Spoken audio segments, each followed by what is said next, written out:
country great again.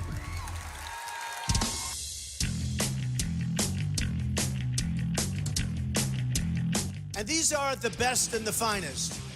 When Mexico sends its people, they're not sending their best. They're not sending you.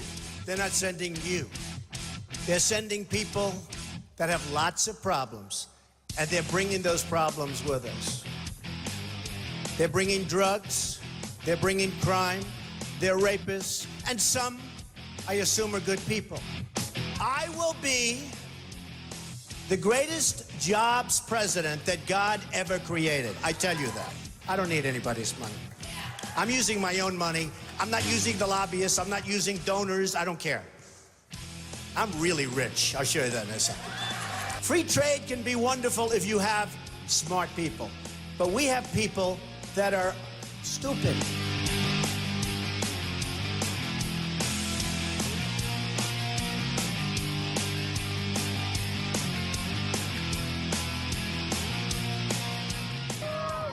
An overflow crowd clamored in Laconia to shake hands with the self-proclaimed $10 billion man, Donald Trump. He wasted no time criticizing President Barack Obama for his nuclear deal with Iran. That is the worst deal. That is the most incompetent deal. And also, we want our prisoners back now. We will win the Hispanic voters. They love Trump. I love them. Nobody can create jobs like this. And like others, oh, Donald, you're a little controversial. We're going to have to drop you. We're going to have... I said, I don't care. The ties, what do they mean to me? He's wearing one of my ties, by the way. It's very nice. Referring to John McCain, a war hero, 5.5 years as a POW, and you call him a dummy. Is that appropriate in running for president? Okay, you got to let me speak, though, Frank, because you interrupt all the time, okay? I supported him. He lost. He let us down. But, you know, he lost. So I never liked him as much after that, because I don't like losers. But Frank, let me get to it. He hit me. He's not a war hero. He's a war hero. He's a war hero. 5.5 years. He's a war hero because he was captured. I like people that weren't captured, okay? I hate to tell you. Do you agree with that? He's a war hero because he was captured, okay? You can have, and I believe perhaps he's a war hero. Have you ever asked God for forgiveness? I'm not sure I have. I just go and try and do a better job from there. I don't think so. See, I get a standing ovation. Other people don't.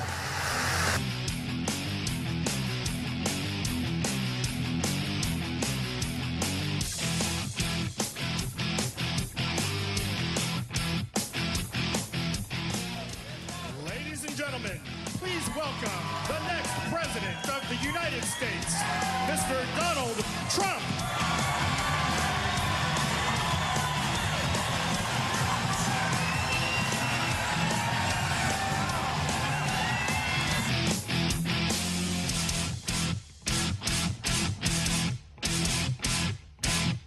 I see Rick Perry the other day, and he's so, he's doing very poorly in the polls. He put glasses on so people will think he's smart. And it just doesn't work. People can see through the glasses. So Lindsey Graham says to me, please, whatever you can do. I'm saying to myself, what's this guy, a beggar? He's like begging me to help him with Fox and Friends. So I say, okay, and I'll mention your name. He said, could you mention my name? I said, yes, I'll mention. And he gave me his number, and I found the card. I wrote the number down. I don't know if it's the right number. Let's try it. 202-228-0292. I don't know. Maybe it's, 3, 4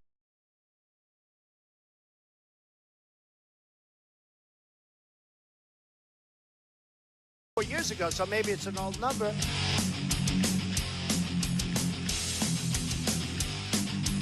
Politics now. No one could ever accuse Donald Trump of not knowing how to orchestrate political theater.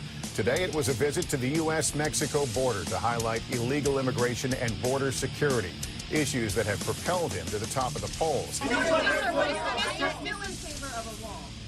Oh, yeah, in certain sections, you have to have a wall, absolutely. And by the way, the wall will save you a tremendous amount of money, but there are areas that you have to have the wall. The first thing we have to do is strengthen our borders, and after that, we're going to have plenty of time to talk about it. But thank you very much. Thank you, everybody. that what you said when you said that the people across the border are rapists and murderers? No. We're talking about illegal immigration, and everybody understands it. And you know what? That's a typical case. Wait. That's a typical case of the press with misinterpretation. They take a half a sentence. They take a half a sentence. By the way, they take a half a sentence and they take a quarter of a sentence. They put it all together. It's a typical thing. And you're with Telemundo, and Telemundo should be ashamed. And I'll tell you something. What's really going to be fun? I'm right now suing Univision for $500 million. We're going to win a lot of money because of what they do. So I want to just, again, I want to thank you. No, you're finished. You've obviously been proven.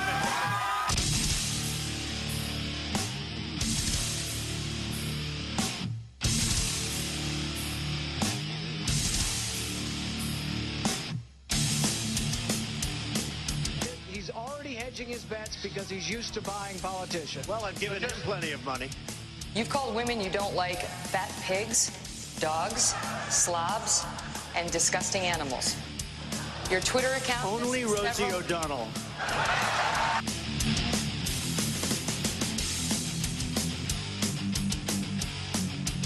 You know, you could see there was blood coming out of her eyes, blood coming out of her wherever.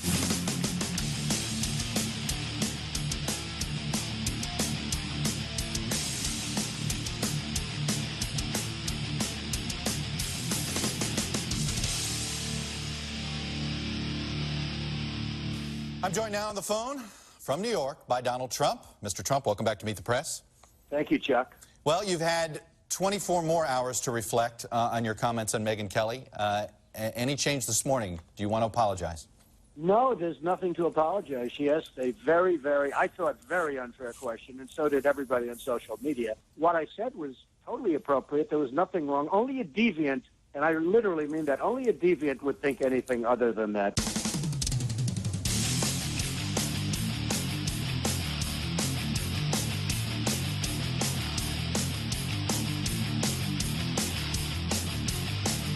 I would never give up my microphone. I thought that was disgusting. That showed such weakness. The way he was taken away by two young women. The microphone, they just took the whole place over. And the audience, which liked him, I mean, they were him. They're saying, what's going on? How can this happen? That will never happen with me.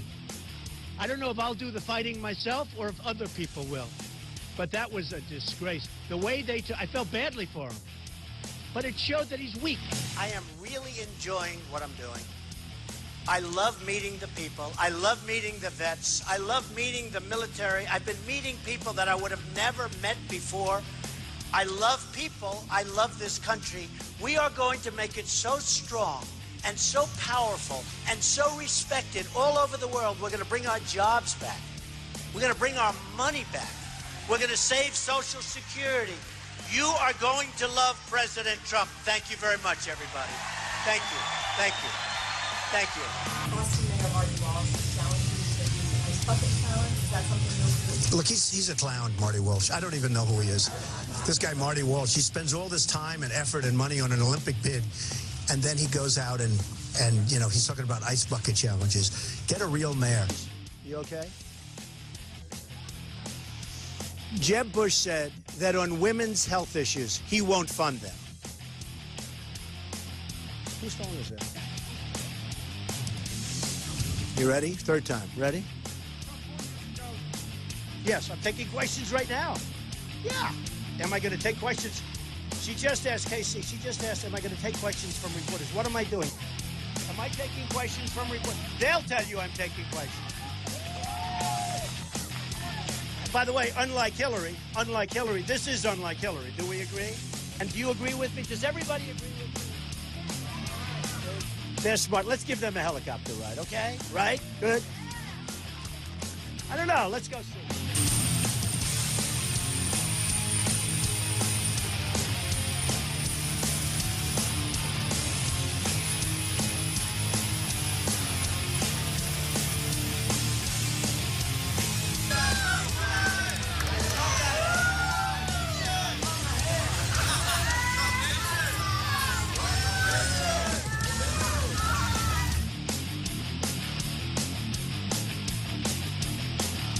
Donald Trump, look, here's a guy who I really respect. Here's a guy who gets things done in New York. You want to have somebody fix our country? Donald Trump is a guy who could economically fix our country. Could you? I mean, Donald Trump, look, here's a guy who I really respect.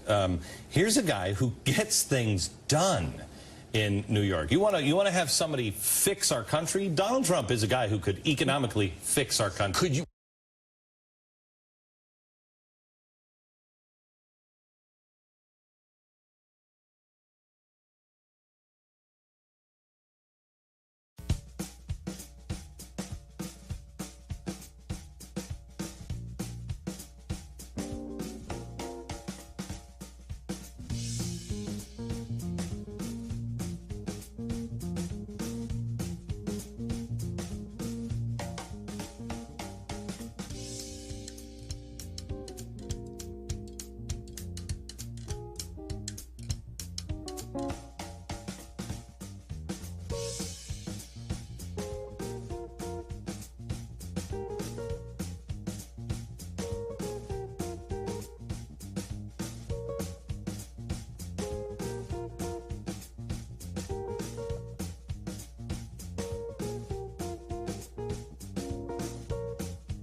More of Big and Rich's awesome lyrics about coming to your city. I'm glad to be in your city. This is gorgeous. You all look great. Thank you so much for spending your very, very precious, valuable time here. Being involved in politics in these campaigns sucks up a lot of your resources, human and fiscal resources, and you know, time is our most valuable resource. So thank you for spending it with us today. Iowa, are you ready to make America great again? You're ready to get government off our back and back on our side. You ready to secure our borders so we can secure our jobs and secure our homes? And are you ready for a commander-in-chief who will respect our troops and will never leave any of them behind? You ready for peace through strength and that Reagan-esque posture that would tell any enemy, we're America, so we win, you lose? Well, only one candidate has a record of success that proves he's the one that's going to be able to get the job done. The one common sense conservative that really is in a perfect position to tell the Washington good old boys, hey, the status quo is gonna go because the American people are taking our country back. You know, and that's why both political establishments, both sides of the aisle, that's why they are in such a panic, because they recognize that it is our candidate who will do exactly that. And, you know, when both parties, the machines involved, when both of them hate you, then you know America loves you, and we do love he who will be next President of the United States of America, Donald J. Trump.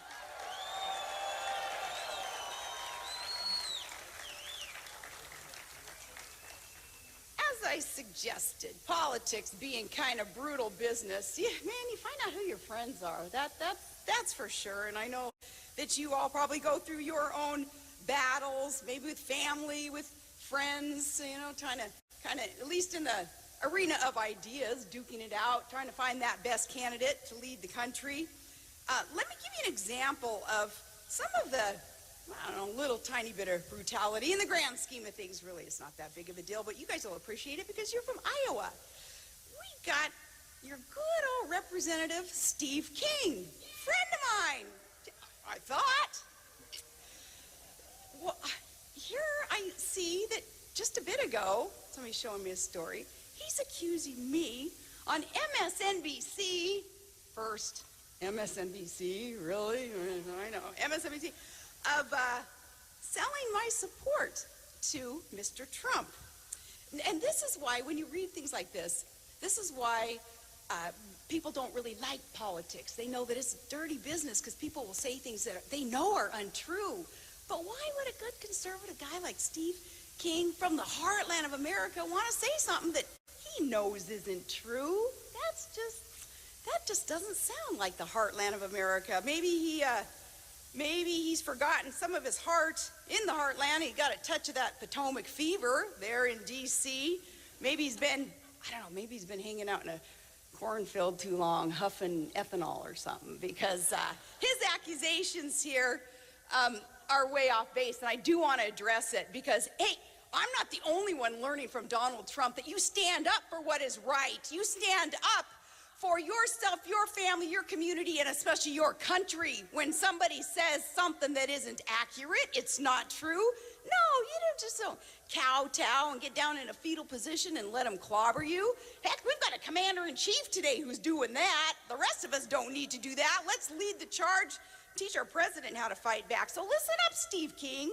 Yeah, I guess I do have to confess, though, a little tiny bit, that I'm busted.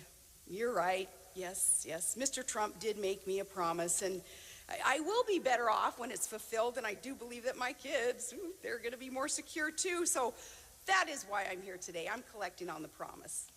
Because Mr. Trump promised me that he will make America great again, and that's the only thing I'm asking.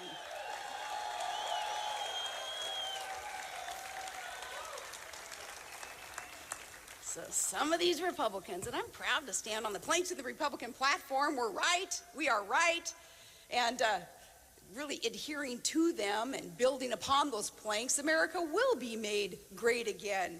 But these Republicans, doggone it, when I look at them trying to beat up Mr. Trump and claiming that he's not conservative enough, and I'm thinking, what's their definition of conservatism? Look at the mess that they've helped get us into. You know, if that's the definition of conservatism, of growing government and allowing some of the things that are going on today, well, then we got to redefine conservatism. And we worked really, really hard to send Congress a GOP majority, didn't we, in these past elections? What did they do? We handed them the majority. They handed Obama a blank check. A blank check that opened borders for unvetted, illegal aliens that come in and could take American jobs. And a blank check, it funded Planned Parenthood against our will. And it funded bloated budgets and jacked up trillions and trillions of dollars of new debt that our children are going to be handed. That is so immoral. It's illegal. It's to think that they can get away with that. They hold the purse strings, but that's what's happened. And that blank check, too, making no sense because it's led us to things like, oh gosh, to pay the bills then, we have had to print money out of thin air, quantitative easing. We've had to borrow money from foreign countries to turn around and give to foreign countries. That's not a whole lot of common sense. I think common sense is an endangered species in DC, and that's why we need to make these changes. No.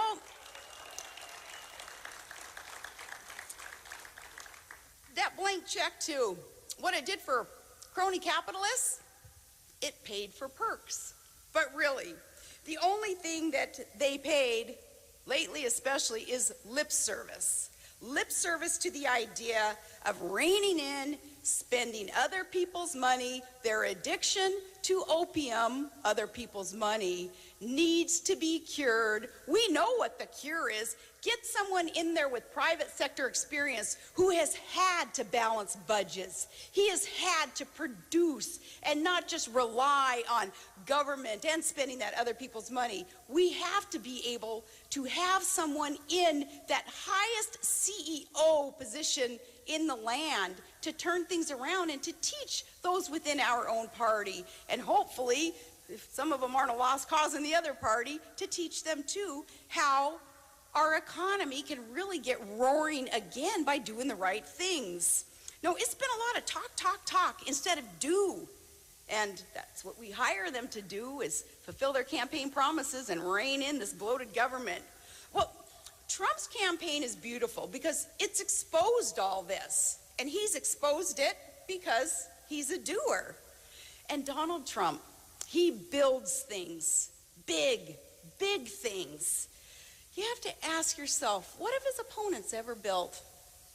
Big vocabularies, big debt, no, big war chests, again, being able to spend other people's money. And that is the problem, that we have had no leadership in D.C. to stop the D.C. insanity. So Iowa, are you ready to fix the problem?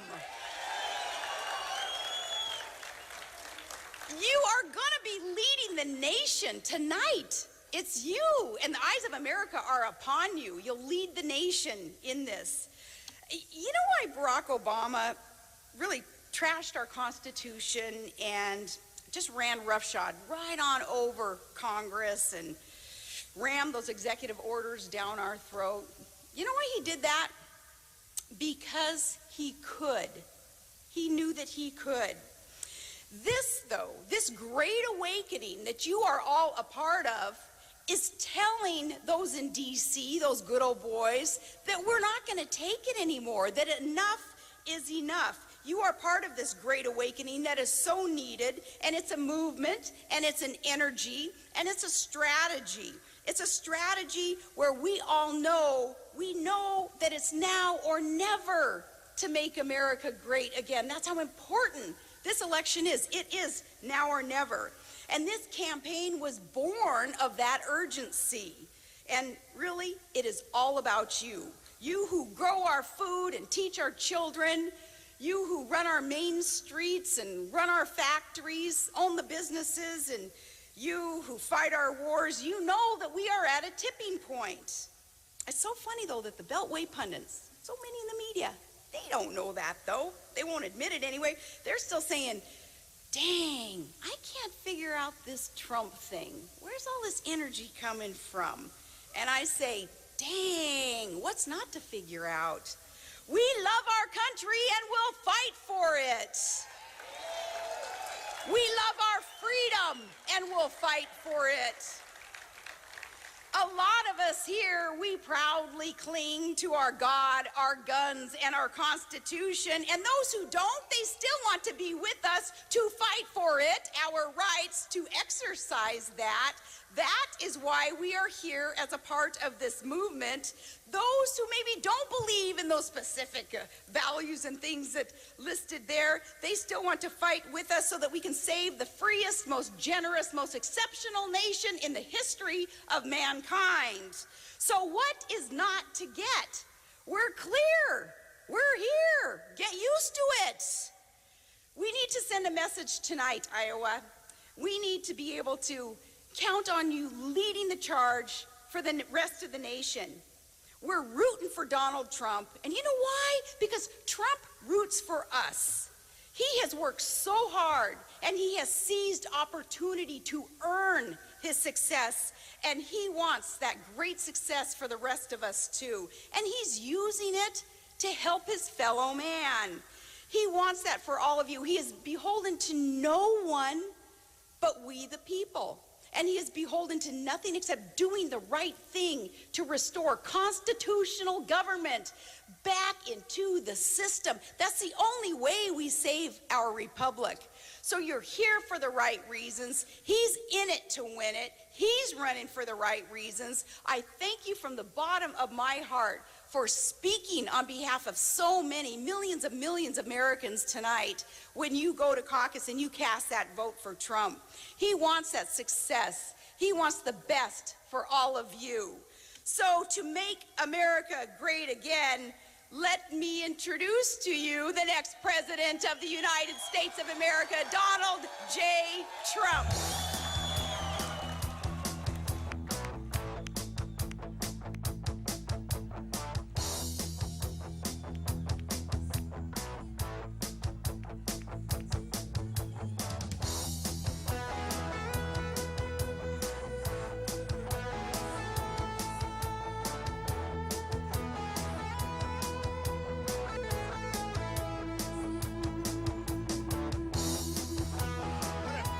What a great, look at this. So beautiful. Well, I want to thank Sarah, first of all. Having Sarah and her whole family, Todd, everybody. She's got a great family and she's a great woman and she really does love this country. So having your endorsement, Sarah, means so just so much, Sarah. Thank you very much. And to have a crowd like this on our final day, can you believe it? This is the day. This is the day we take our country back. Remember that. This is the day we take our country back.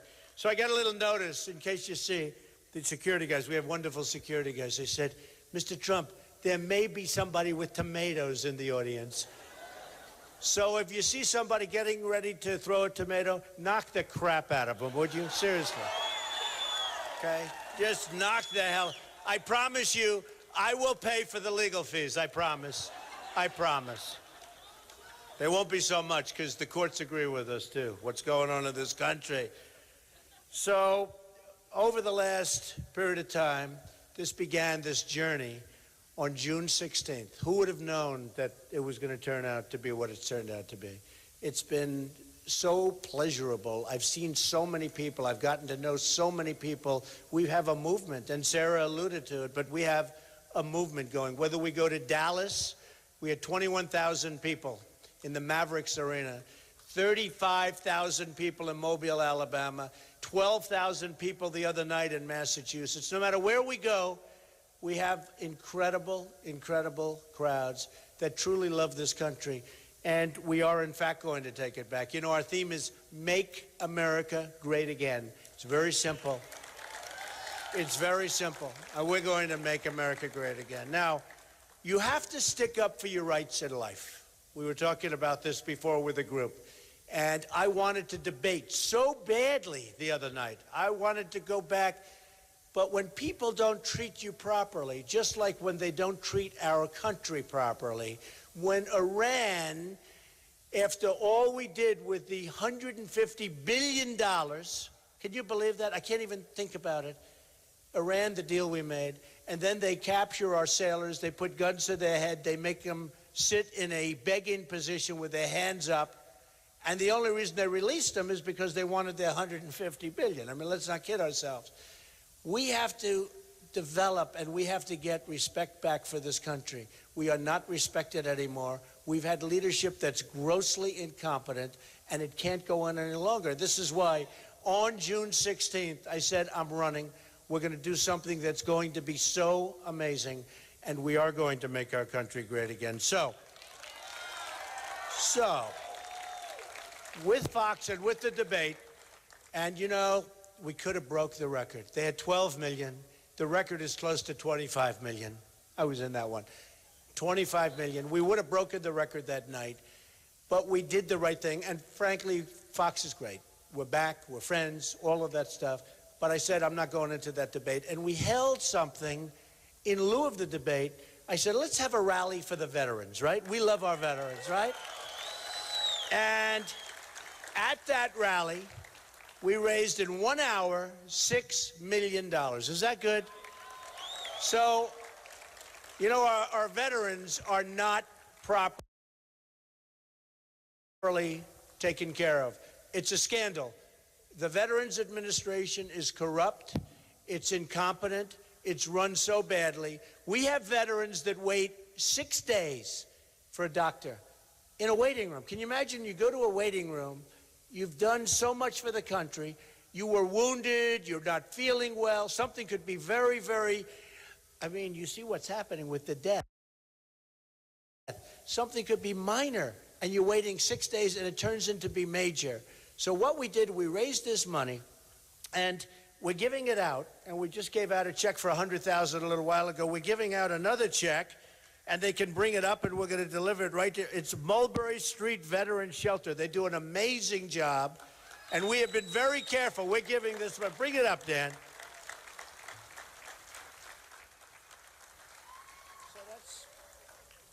That's a great group of people, and we have so many of these checks. They're all over the place. We're giving them out. This was in lieu, and by the way, the poll numbers just came down from New Hampshire. I went through the roof. I think they did it. They respect the fact that we stand up for our rights. We have to stand up for the country, and we have to stand up for our rights.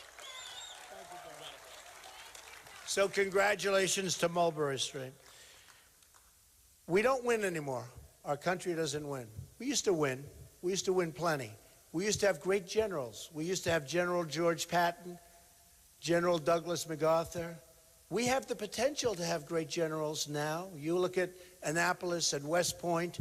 You look at the Air Force Academy. I know them so well. I know them all so well. We have great, young, brilliant people, but we don't have the right leadership on top. To think that ISIS, oh, we're going to win. We're going to win so much. You're going to get so tired of winning. We're going to win. We're going to keep winning. It's true. It's true. We're going to keep winning. You're going to say, Mr. President, please, please, we can't stand it. We're winning too much. We can't. And I'm going to say, I'm sorry. I'm not changing a thing. We're going to keep winning. But we are not winning at all now, but we're going to keep winning. We are indeed going to keep winning. We're going to win with trade. We're going to win with our military. We're going to build it big and strong and powerful. And you know what? Nobody's going to mess with us. It's the absolute cheapest thing we can do. It's the least expensive thing we can do. It's going to be big and strong and powerful again. You know, I have a friend. He's got a young son who's a great, great young man. He was over for 2 tours of duty. And I said, how is it, Middle East? How is it over there? He said, it's so sad, Mr. Trump. We have old equipment. The enemy has the good stuff. And I said, what are you talking about? He said, we give equipment to people that we think are on our side. A bullet's fired in the air. They run. The enemy goes, takes the equipment. And I talk about it all the time. 2,300 brand new armor-plated Humvees, Sarah, okay? Brand new, 2,300. I even say, how do you get them over there, that many? And I thought it was a mistake. I figured they meant 2 or 20. Our wounded warriors, instead of losing their legs, their arms, worse, they're okay. They go for a little ride upward and they come down. The best stuff. all gone, taken by the enemy, taken by the enemy. So we don't know who we're fighting for. We don't know how to fight anymore. We have generals that go on television. They're always constantly on television. I don't want my generals going on television. And they talk. I saw one of them who's retiring. They said, what do you think of ISIS? Oh, they're very tough. They're very tough. I said, what's he doing? What's he doing? You know, you're talking about 30,000 people. What's he doing? Why is he saying that? It just emboldens them to do what they want to do. And we have to hit them so hard and so fast. They're cutting off Christians' heads. They're cutting off everyone else's heads. They're maniacs. We got to hit them so hard and so fast. And we're going to do it when I get in, and it's going to be over with quickly.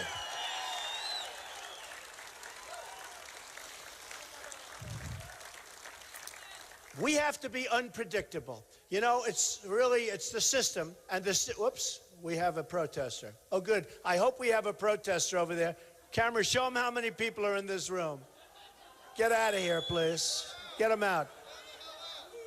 Do you have a tomato? All right, you can get them out. You know the story. I can't get the cameras to turn, ever. And my wife, Melania, who's here right now. In fact, come on up, Melania. Come on up. Come up. This is a true story. So, now this is 100% true story. Melania, so great, such a great supporter.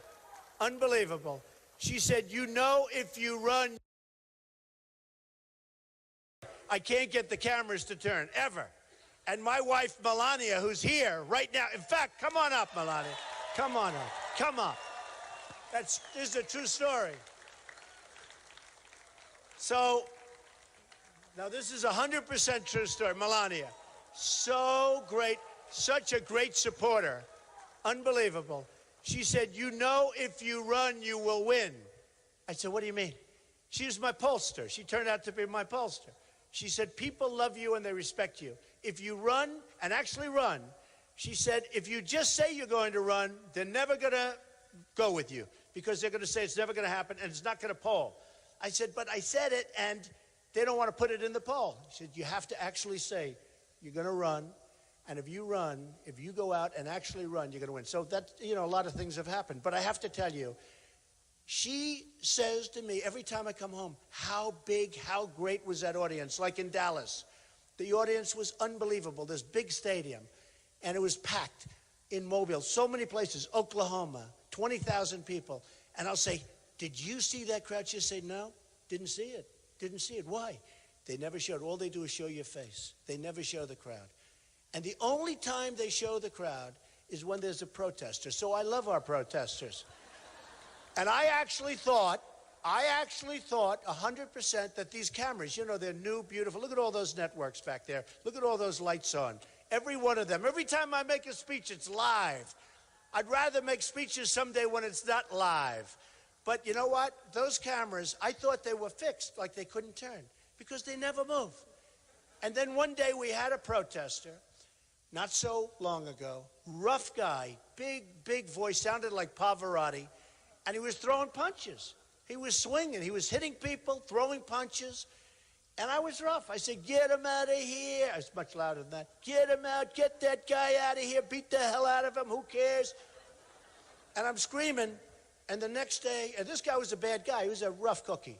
And the security took care of it. And by the way, the police, the most incredible people, right? Our police. We love our police. We love our police. Like our veterans, the police are not being treated properly either. I'll tell you what, they're not being treated properly. So they took this guy out, and I was rough, and the next day, headlines, Trump was horrible and abusive and this. All right. Next day, I'm making a speech, and there's another protester. And I said, please, don't hurt him. Easy. Don't worry about it. Next day in the newspapers, Trump's really not as strong as we thought he was. Maybe he's weak. But it is true. What happens, I'd go home, I'd say, did you see the crowd? And Melania would say, no, I didn't see any crowd. They just keep it on your face. And I said, isn't that a shame? They purposely, we have the biggest crowds there are. Bernie Sanders has, by the way, he's second, in all fairness. Oh, I'd love to run against him. Oh, can you believe it? to run against the communist in this country. No, I would love, I'd love that. Wouldn't that be great? And I'll have Sarah up here. We will have a lot of fun. But I would love to. But I think I might rather run against Hillary, right? I think there'd be something really good about that. But the question is whether or not she's going to be able to run. So with Melania, I don't know. She's got a big question going. So every night, so I'd say finally, I say, you know what, honey, you're coming. I'm going to introduce you to the crowd. This is an incredible crowd. By the way, Caucus, tonight, Ivanka is going to be in this room. She's going to be my representative. Who's standing right here? Ivanka, come up. Melania, say a few words. Come on. Hello, Iowa. This is very, very special night, and you're voting for your next president.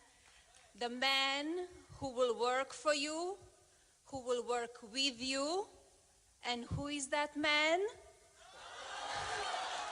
I agree. He is the man. Good luck. Thank you. Thank you, honey.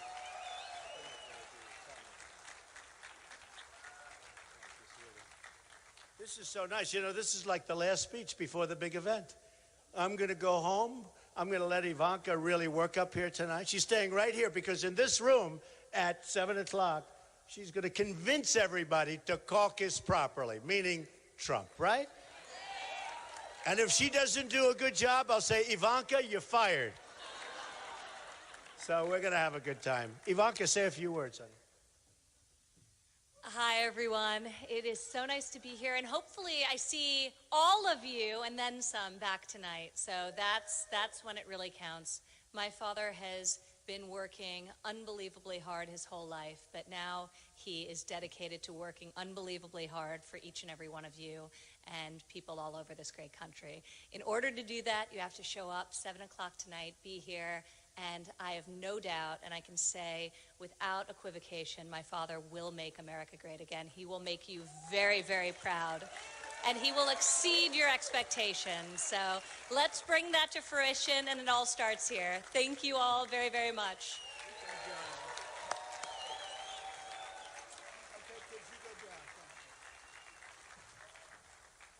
You know, this is a little like when I graduated from college or high school. It's over in terms of Iowa for a little while. Now, we're going to be back for the general, okay? And we're going to win the general. We're going to beat Hillary so bad. I'm telling you, we're going to beat her badly. Because I still think it's going to be her. Because I think basically, Sarah, I think you agree, I think the Democrats are protecting her. Do you agree with that? I think they'll find all sorts of things, all sorts of illegality. It's already been found. I mean, how many lawyers have to go on television and say she's guilty, guilty, guilty? They know the facts. So it's going to be very interesting to see what the Democrats do. They have a big problem on their hands. That's a tough, tough problem. But one way or the other, we're going to do some big victories. You know, when they go over the recent polls where I'm beating Hillary fairly substantially, but even more important, because it's a long way off, I think we will win states that are not in the Republican view. For instance,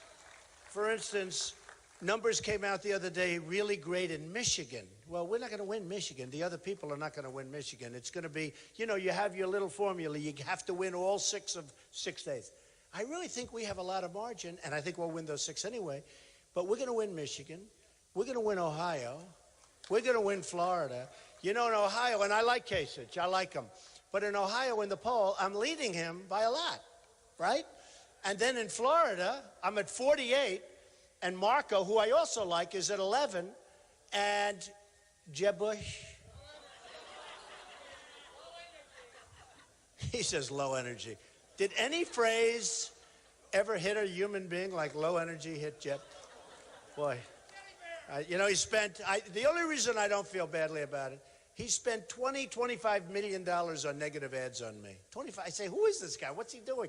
He's got to beat all these other people before he gets to me. He should go after them first. And he goes after almost everybody. He's got $128 million to waste. Wouldn't it be great to give that to the veterans groups? I mean, instead of wasting it.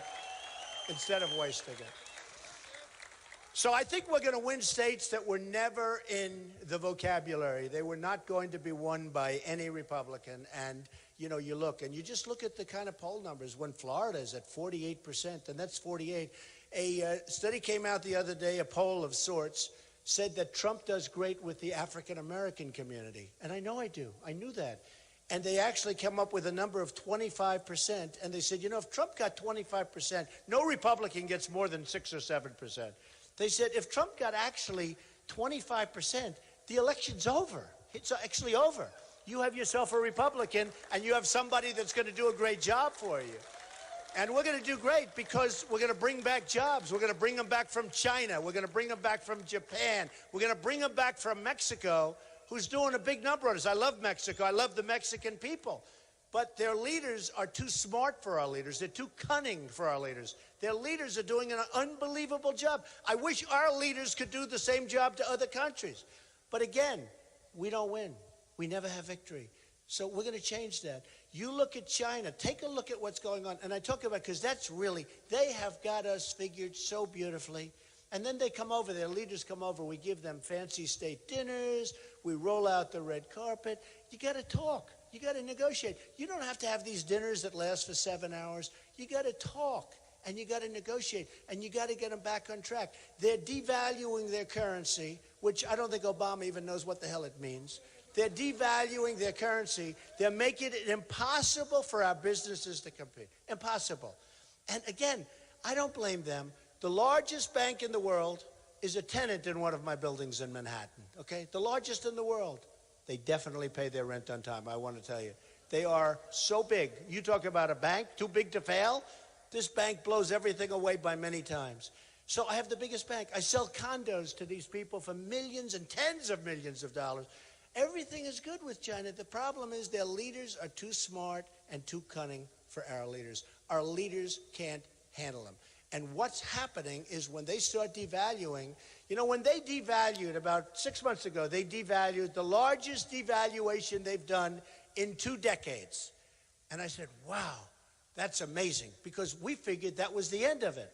But we have so many other problems, and we have people that don't understand the art of negotiation. But I do. Oh, they're not doing it with us, don't worry. So beautiful. That was so cute. Thank you. Will you give her a hat, please? Give her a Make America. That was so, what timing? But they don't understand it. So what's happening is our country is being eaten away. Now, this is by everybody. But China is the king when it comes to this. Now, what's happened is, in the history of the world, there has never been a greater theft than what China has done to our country, the USA. There's never been anything like it. We have rebuilt China. We've rebuilt their roads, their bridges, their tunnels. We've rebuilt everything. They've taken out so much money. And Boeing, as an example, they make an order for planes. They want them built in China. They want all of the intellectual properties. They want all of the rights. This isn't like a normal situation. We have to stop it. And we can stop it because we have all the cards. What people don't understand is we have all the cards. But we're using people to negotiate that are political hacks. They have no talent. They're not business people. We have the greatest business people in the world. The greatest. Many of them have endorsed me. Carl Icahn just endorsed me. You know Carl. And if we used a Carl Icahn, or, look, I know most of them, the greatest. Some are horrible people. Some are miserable, disgusting people that Sarah Palin would never, ever have dinner. She'd say, who is this person? I never want to see him again. But who cares, Sarah? They're the best negotiators in the world. Those are the people we want, right? So you're okay with one quick dinner. We'll make it a McDonald's or something. Hey, they don't want to have dinner either. They just want to work. That's all they want to do. These are the greatest negotiators in the world. I know them. I want them representing us with China, Japan, Vietnam, a new one that's really just killing us.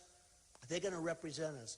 We're going to make our country rich again before we can make it great again. A woman came over to me, and a lovely woman, recently at one of the events, and she came over and she said, Mr. Trump, I really, really like you, but 2 things. Number one, are you nice enough to be president?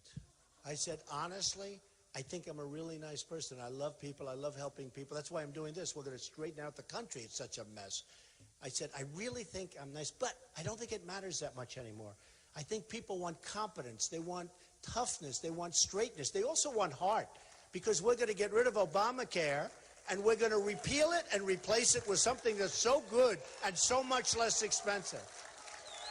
And we want to have heart, and we want to take care of people. We have to take care of people.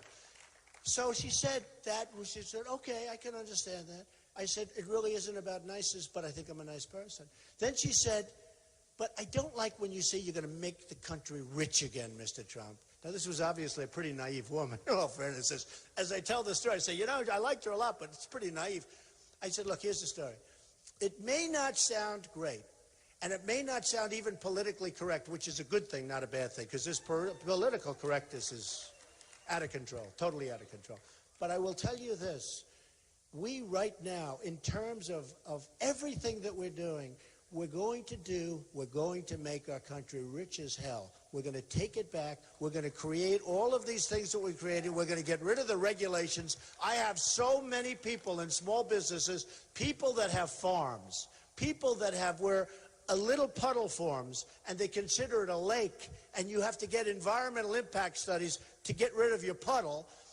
They say it's absolutely impossible. So we're going to bring it back to where it was. We're going to make it strong. We're going to be competitive again. We're going to go with my tax plan. We're going to make our country rich as hell, and we can't do anything else. Once we make it rich, it becomes great. But right now, we're a debtor nation.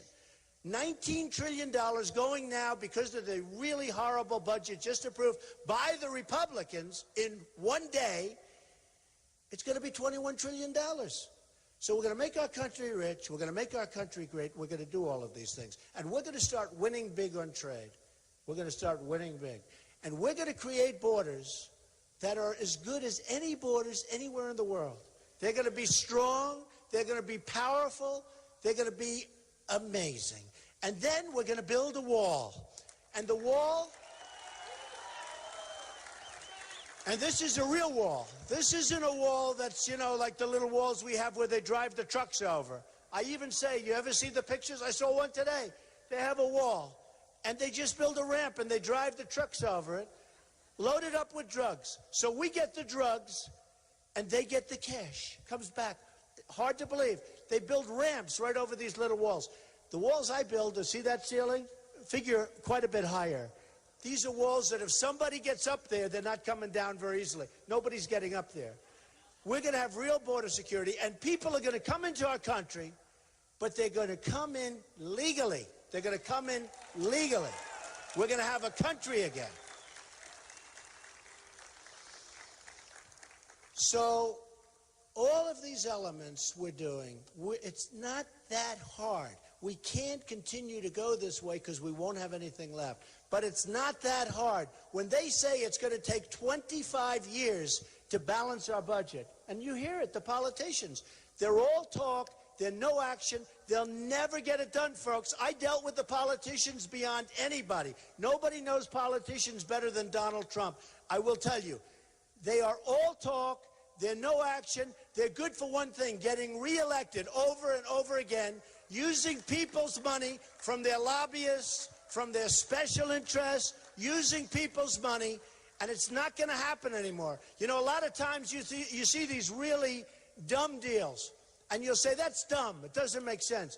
But then when you think, it does make sense, because these politicians are representing interests, whether it's a country or a company, where doing those stupid deals actually makes sense only for that politician and for that company or country, okay? Those deals are done. I'm self-funding my own campaign. It's my money. It's my money. I'm putting up my money. And remember this. So far, I have spent very little money. Very little. I'm going to start spending. 2 reasons. Number 1, I feel guilty. Number 2, I don't want to take a chance. It's true. Sarah, I feel so guilty. When you have a guy like Jeb Bush that spent over $100 million, and he comes out, and he's like down at the bottom of the totem pole, and I'm number 1, and I've spent almost nothing. I've spent very little. Very, very little. And I don't want to brag about that because I want to spend money. I want to spend it. But it's hard to spend it because they give me, so look at all those cameras. Nobody else has it. They give me so much time on television, so they'll have a 15-minute segment, Trump, Trump, Trump this, Trump that, Trump that. Then they stop the segment. They go, we'll be back with Trump on something else unrelated. right after the commercial. So then I say, man, how can we put a commercial? They go, Trump, Trump, Trump, Trump. So I was going to, at this point, to this day, virtually exactly, I was going to have spent $40 million. And I spent almost nothing. I spent almost nothing. But now, do you notice I'm doing commercials, I'm spending, I want to spend, because we don't want to take a chance. But think of it. Our educational process is so bad. You have Norway, Denmark, Sweden, China. These are the top of the pack. They have the best educational systems in the world according to the various lists, right? We're number 28 in the world. We have third world countries that are ahead of us. But cost per pupil, we're number one by far. So we're way, way up. In fact, number two doesn't even exist. It's such a difference. So we spend the most money, like Jeb and these other people. We spend the most money up here, but we're down at the bottom of the totem pole over here. Wouldn't it be nice if, and I'm not just relating this to education, I'm relating it to a lot of things. I'm relating it to everything. Wouldn't it be nice if we could spend the least and have the best result? Wouldn't that be nice? Wouldn't that be great? So we're going to do that, and we're going to do things where other people respect us. As an example, we protect, and most people don't even know this, and I've really become somewhat of an expert on it, I will tell you, because it's such common sense. We protect Japan, making a lot of money. By the way, Abe, their new prime minister, doing an unbelievable job. You know who he negotiates with? Carolyn Kennedy. Do you believe it? They have Carolyn Kennedy on 60 Minutes. I was on 60 Minutes with Putin. We were stablemates. We didn't do it together. They did Putin and Trump, and we got one of their highest ratings. So now I like Putin. Now, Putin called me a genius, by the way. He said, Donald Trump is a genius, and he's the absolute leader over there, and he's the smartest person. And my Republican opponents said, you have to repute that. I said, I'm not reputing it when somebody calls me a genius. Why would I repute it? Why the hell would I repute that? But then I said to myself, wouldn't it be nice if we actually got along with Russia and we got along with some of these countries and we let Russia knock the hell out of ISIS also? I mean, that's not so bad. It's not so bad. But you look at the different things and the different countries that we've got throughout the world. We're not respected by anybody, and yet they all take advantage of us. It'll be just the opposite. I have a friend, and I tell this story all the time. He's a great contractor, an excavator, one of the biggest. He digs foundations. A big guy, made a lot of money, has a great company. And he bought Komatsu excavators, a tremendous order of Komatsu, not Caterpillar. By the way, take a look at Caterpillar stock, folks. And I told this story a year ago, and anybody that really listened would have sold their Caterpillar stock. But he bought Komatsu, and I said, what's wrong? He looked unhappy.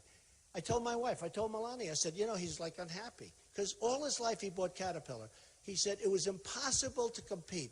They so devalued the yen in Japan that, and they came at me, the government, everybody. They wanted me to buy, and I have an obligation to my wife, to my family, to my company, to my employees. I have to buy what's right. The difference was so much. I said, which is better equipment? He said, Caterpillar's better, but the other's good. It's fine. But I had an obligation. And he was very, very upset about it. And I thought about it. I said, gee, that's really, and I told this story. Some of you have heard this story. This was like a year and a half ago I told that story. And if somebody would have done a short on Caterpillar, they would have been very good. Because just based on that story, it didn't make sense. So 60 Minutes does a story on Carolyn Kennedy. And it's the most incredible thing you ever saw. And they said, how did you become the ambassador to Japan? And she's a very nice person. You know why I say she's nice? Because my daughter Ivanka likes her. That's why. Anybody that my daughter Ivanka likes, I like, okay? That's a father. But they said to Carolyn Kennedy, and you can look this up and you'll see it. I got all those cameras back there. They'll be checking it out, but you'll find it. They said, how did you become the ambassador to Japan? She said very meekly, very nicely, but meekly, she said, well, I wanted a job. I had nothing to do. So I went to the White House and I said, do you think you could perhaps find something for me to do? Could you get me a job? And they said, would you like to be the ambassador to Japan? And she said, really? Okay. So now you carry it forward a couple of years, and they're doing a story on her. And they have Abe and they have all these Japanese guys, the top guys, whining and dining her and giving her big celebrations and doing a whole big number. And I say, oh, it's so sad. It's so sad. I want one of my killers negotiating. I want one of our people negotiating. I don't want Carolyn Kenny negotiating. I don't want her. So another story with China, because trade is so important. It's so important. It's sucking the blood. China's taken so much from us. They've taken our money, our jobs. So a friend of mine is a great manufacturer, manufactures various products. And, you know, you always hear about China and no tax and all this. So China sends their stuff over here. We let them in. No tax, no problems, no nothing. And I am a free trader, by the way, just so you understand. I believe, but it's got to be fair. So my friend who manufactures great product, better than what they make, cannot get his product into China. Finally, after years, he gets it in, and they charge a massive tax, which they call a tariff. Massive. I said, can I tell the story? He said, I don't care. Tell the story. He said, they are brutal to do business with. They're absolutely impossible. And hence, we have a $500 billion a year trade deficit. We cannot continue to have that happen. Now, when I announced that I was going to run for president, it takes guts, believe me. I never did this stuff before. I create jobs, I do great buildings, I do a lot of stuff. I've created an unbelievable company. In fact, a lot of people said, he won't run because he just wants to have a good time. It's not a good time. I love you people. I can think of something else to be doing right now, okay? Thank you, darling. I love you. But I said, you know what? We have to do it. I don't even know if we have a choice. I see the people that are running. I know the people that were running. We don't even have a choice. But when I did this, it was different. I said, I'm going to do it quickly. It wasn't going to happen. By the way, so I'm standing. The most dishonest people in the world are the people that are standing behind those cameras. I tell you what, the media, totally dishonest. At least 75 to 80%. You might have 20%. Probably 5% is really good. But 25%, okay. But very dishonest group of people. But you know what?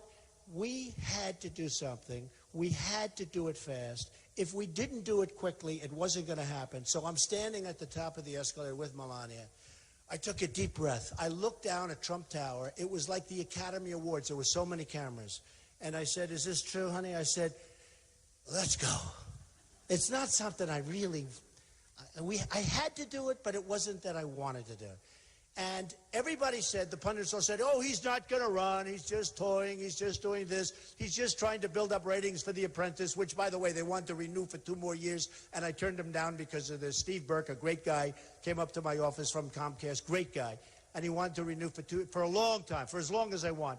And now we have Arnold Schwarzenegger. By the way, how will Arnold do on the show, Arnold Schwarzenegger? Will he be as good as Trump? No. He better, because I have a big chunk of that show. So we'll find out. It's going to be very interesting. So I come down the escalator, and you remember, I'm waving, and I say, what are we doing? And I brought up illegal immigration. And you wouldn't even be talking about illegal immigration had I not brought it up at that particular event, okay? You wouldn't even be talking about it. And I talked about other things, but illegal immigration turned out, and boy, did I remember Rush Limbaugh, he said, Donald Trump received more incoming than any human being I've ever seen. And he was right. So what happened is I come in, and man, was I being hit for 3-4 weeks. In fact, I said, am I going to have to go like this for like a year till we get this whole thing done and win? And I said, boy, this is like brutal. And then about 2 or 3 weeks later, they started coming my way. And all these candidates started saying, well, you know, because they were seeing what was happening. Because almost from the time I announced, I've been #1 in the polls. And it was immigration, but it was also other things. It was toughness with ISIS. When CNN did their poll, who leads with ISIS? Trump. Who leads with security? Trump. Who leads on the border? Trump. Who leads with the economy? Trump. But I don't mean a little bit. I mean like I was at 60 and 70 and 50 and 40, and they were at 2 and 1, and forget it. And I said, wow, that's really amazing. But we brought up things. And then you had Paris, and you had 130 people killed by animals. and that the press called a mastermind. Remember the mastermind? They said, oh, the mastermind is still loose. I said, don't call him a mastermind. Call him the guy with the filthy, dirty hat who's probably a low IQ guy. Call him a bad guy. He's not a mastermind. You know, they're using our internet. They're using the internet to radicalize our youth. And they do that because these guys call them masterminds. When he called that guy, I have gone, and I have to tell you, I went on a rampage for about a week saying, don't call him mastermind. I haven't heard that anymore. They don't do that anymore. You can't, you know, you're playing right into their hands. They're promoting. They're good promoters. ISIS is a good promoter. And when these kids leave our country and they join ISIS, and then we allow them back in our country, we're never going to do that again. Day one, they leave, they fight for ISIS, they're gone, they never come back. They never come back. So what happened is we're coming down the escalator, and I talked about trade, and I talked about Mexico, and I talked about a lot of different things because everybody's taking advantage of us, and we're losing a fortune, and we're just being destroyed. And then all of a sudden you have Paris, and then you had, as you know, recently in Los Angeles, a similar thing. We had 14 people killed, other people, by the way, in the hospital. With Paris, it's 130 people, and it's people that are in such bad shape in the hospital that there are many more going to die and some wounded so badly that you wouldn't believe. And remember this, Paris has the toughest gun laws in the world. France has among the toughest gun laws in the world. You can't have a gun unless you're a bad guy, in which case you can have all the guns you want. So in Paris or in Los Angeles, if we had a few of these people like you, or that tough cookie looks like he could be a very good shot, right? If we had a few people in those rooms that happened to be carrying guns, because we are going to protect our Second Amendment, remember that. But if there were people in those rooms, you know, in the case of Los Angeles, I mean, they actually threw them a wedding party. They knew them, they were friends, and they were still killed. Just boom, boom, boom, nothing coming in the opposite direction. Now, if we had guns in that room where the bullets are coming in the opposite direction, you wouldn't have had the problem. You would have had a problem, but they would have had a real big problem because they would have been gone. They would have been gone, and they would have been gone fast. So these people that talk about destroying our Second Amendment and chipping away like Obama, chipping away at it like Hillary Clinton, chipping away. She wants to do more than chip away. I mean, she wants, as far as I'm concerned, she wants to get rid of our Second Amendment. So that'll be a whole thing. I guarantee you one thing. Lots of things. Number one, Second Amendment, 100%. 100%. Second Amendment, so important. So important. And you need it. You need it today. You need it for protection. It's your last line of defense. You need it. You have to have it. And if you don't have it, we're not going to have a country either. So many things and many institutions, they're hurting. They are hurting Christianity. They're chipping away and fighting Christianity.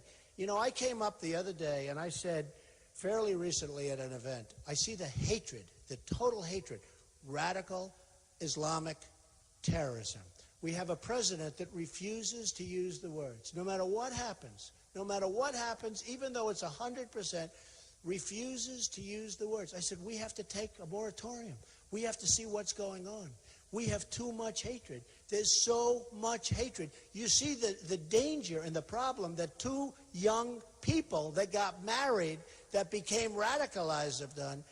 There's too much hatred.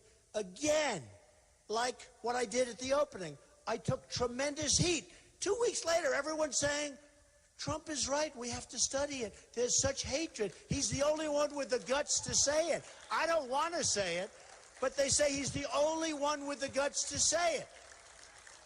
So I just want to thank everybody. It's been so incredible. Iowa's an incredible place. It's just amazing. The people are amazing. But I have to say this, all over the country, they've been amazing.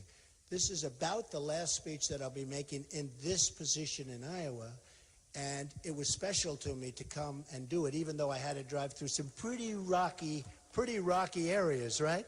Pretty rocky stuff, but there was no way. They said, you know, Mr. Trump, I think based on the weather, you could probably get away with not making this speech. I said, are you kidding? I wouldn't even think about it, okay? So Besides that, Sarah was here, and if I ever had, I don't have the courage to not be here for my Sarah. And Sarah, again, I want to just say, you, Todd, the entire family, you're spectacular people. So respected, you are so respected.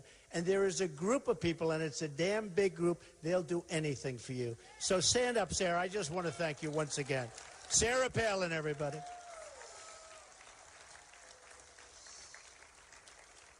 So hopefully we're going to have a great victory. And if we do have, it's a very important, I could say very easily, a lot of the news commentators, actually some of whom I'm sort of friendly with a little bit, you get to know them, they say, wouldn't you be better off if you just said, we want to do well in Iowa? And I said, not really. I mean, I want to be truthful. I'm a truthful person. I want to win Iowa. I don't want to do well. I want to win. I want to win. You know, 3 weeks ago, I was 11 points down. Now I'm 7 or 8 points up, and there's been this tremendous swing, and I really do. The evangelicals have been incredible. Everybody has been so incredible.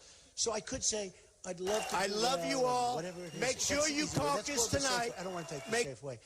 I want to win Iowa. It's going to send such a great message that we're not going to take it anymore. We're not going to take it. We're not going to take it anymore. We're going to take our country back. We're going to make America great again. We're going to be so happy. We're going to be so thrilled. And we're going to be proud to say we're from the USA and we are the best and there's nobody like us. I love you all. Make sure you caucus tonight. Make sure you all caucus tonight. We're going to have a tremendous victory. We love you. Thank you very much.